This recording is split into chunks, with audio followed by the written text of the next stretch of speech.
socialists cast society as a matter of being group and class-based.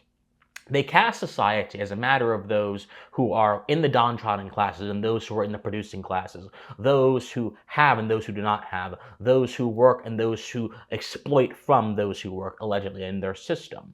And by doing this, they actually misunderstand the principle of sociability.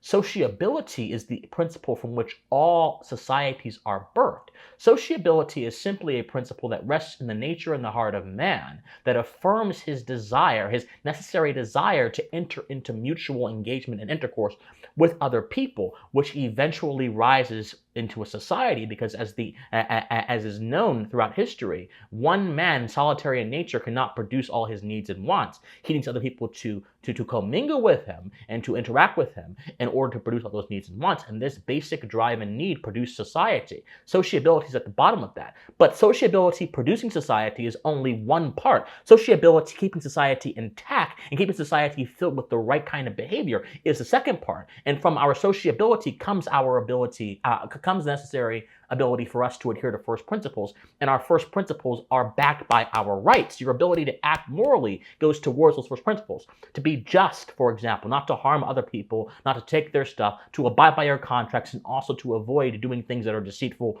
or lying. To have fidelity, for example, to be faithful and loyal in all your engagements, and to be faithful and loyal in all of your doings. To have veracity, to have a mind geared towards truth, not convenience or utility. And there are thousands of other first principles that are quite important to society, but these are some of the basic and core parts. And when sociability is reduced, however, to groups and classes, it no longer becomes about the general principles that society requires to be governed and governed well.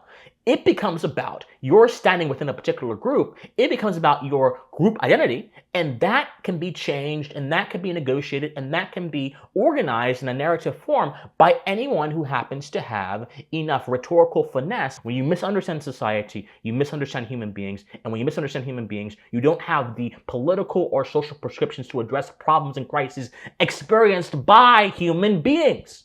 You are addressing an abstract idea.